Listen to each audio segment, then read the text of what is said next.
여러분 안녕하십니까, 강시엽 변호사입니다. 차세대 잠수함 건조 사업자로 우리가 안 됐습니다. 캐나다에서 60조짜리 차세대 잠수함을 발주하는 건데요, 우리하고 독일하고 최종 경쟁자였습니다. 그런데 독일의 TKMS 티센그루프 마린 시스템을 캐나다에서 선정했다고 오늘 보도가 나왔습니다. 결국 외교력의 차이가 승부를 갈랐다는 겁니다. 원래는 잠수함 건조 능력에서는 말이죠, 우리가 독일을 상당 부분 앞서는 것으로 평가가 됐습니다. 그런데 결국은 독일의 물을 먹고 말았습니다.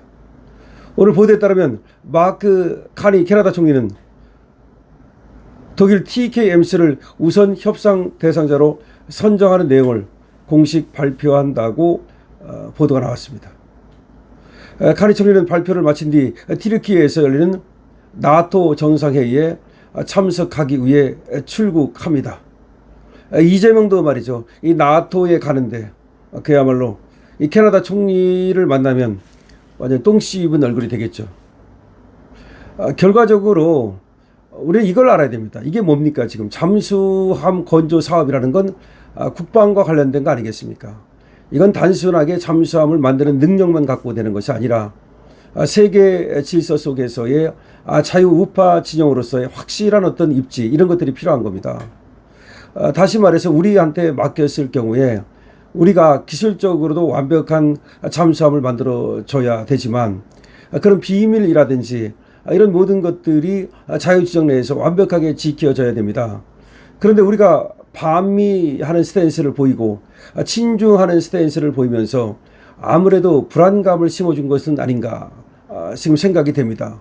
더군다나 트럼프와의 관계가 매끄럽지가 않잖아요. 다카이치는 말이죠, 트럼프와의 관계가 오늘처럼 정말 찐찐입니다.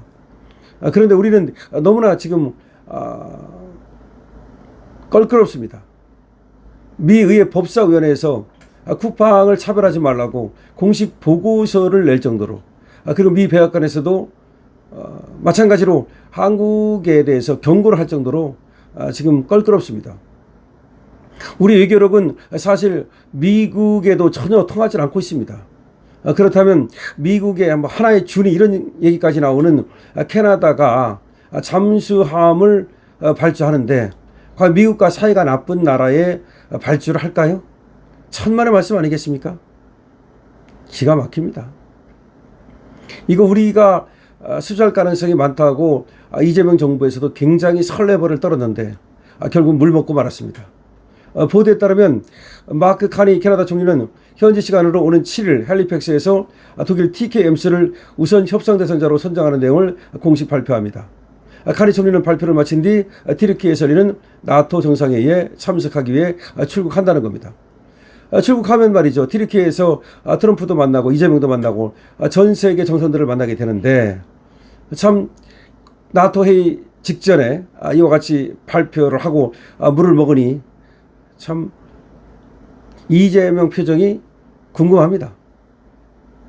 캐나다 잠수함 사업은 3,000톤급 디젤 잠수함을 최대 12척 도입하는 엄청난 프로젝트로 건조 비용을 포함해 30년간 유지, 보수, 정비에만 총 60조 원이 드는 초대형 사업입니다.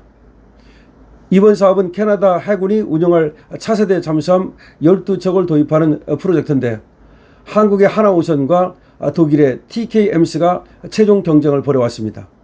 만약에 한국의 하나오션이 이걸 수주했다면 정말 대박이 터지는 것이었습니다. 캐나다 정부는 하나오션의 KSS-3 배치 2와 TKMS의 212CD 모두 군 요구 성능을 충족한다고 판단했다는 겁니다. 그러니까 능력은, 이 잠수함의 성능은 괜찮다, 둘 다. 근데 최종 선정에서는 경제적 파급 효과와 산업 협력 방안이 핵심 평가 요소였다는 겁니다. 그러니까 성능은 둘 다 통과를 했는데 경제적 파급 효과, 산업 협력 방안, 이게 문제였다는 거예요. 도대체가 이게 왜 문제였는지 이해가 안 갑니다.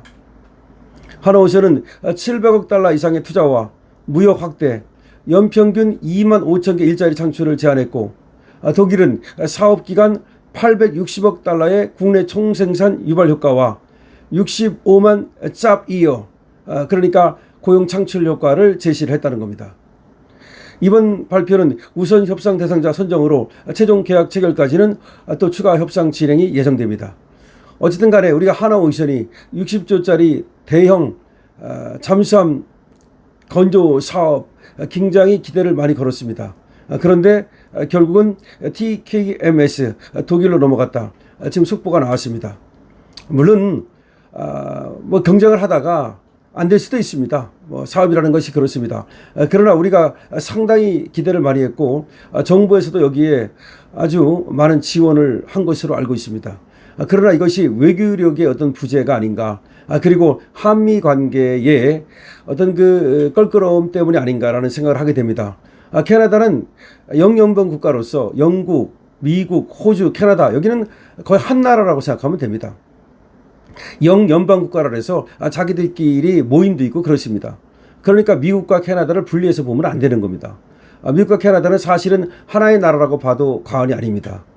미국에 반하는 그런 어떤 군사력을 캐나다가 자기들 마음대로 확대할 수도 없는 거고, 어떻게 보면은 미국의 승인 없이는 캐나다가 잠수함을 그렇게 많이 건조해서 운영할 수도 없는 겁니다. 그런데 제 생각에는 뭐 성능은 다 같이 통과를 했다면 경제적 파급 효과니 어쩌고 하는 것들은 코에 걸면 코걸이, 귀에 걸면 귀걸이 아니겠습니까? 결과적으로 외교력의 어떤 그 차이에서 승부가 갈린 것은 아닌가라는 생각이 들고 참 씁쓸하다는 생각이 듭니다. 하나오션 김승현 회장으로서는 말이죠, 여기에 올인할 정도로 배짱도 있고 말이죠, 나름대로 최대한 노력을 한 것 같은데 결과적으로 국가의 지원이 부족했던 것은 아닌가라는 생각도 드는데요. 물론 최선을 다했는데도 불구하고 떨어질 수는 있습니다. 그러나 참 아쉽다는 생각을 지울 수가 없습니다. 만약 이것이 됐다면 정말 한국의 잠수함 건조 능력이라든가 우리 국방력의 한 단계 상승이 있었을 텐데 아깝다는 생각이 듭니다.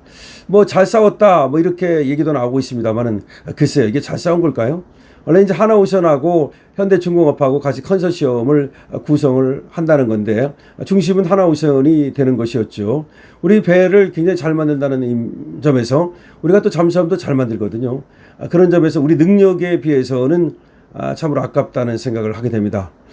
어쨌든 이번에 12척이나 되는 이런 잠수함 건조 그리고 또 건조뿐만 아니라 정비 이런 모든 것을 합하면 60조짜리였고, 여기서 만약에 우리가 승리를 했다면 캐나다뿐만 아니라 앞으로 세계 각국이 군비 경쟁을 하면서 잠수함 등을 갖다가 지금 많이 도입하고 있는데 참 대박이 터질 가능성, 그리고 이것이 하나의 계기가 돼서 다른 어떤 수주 가능성도 있었는데 안타깝다는 생각이 듭니다.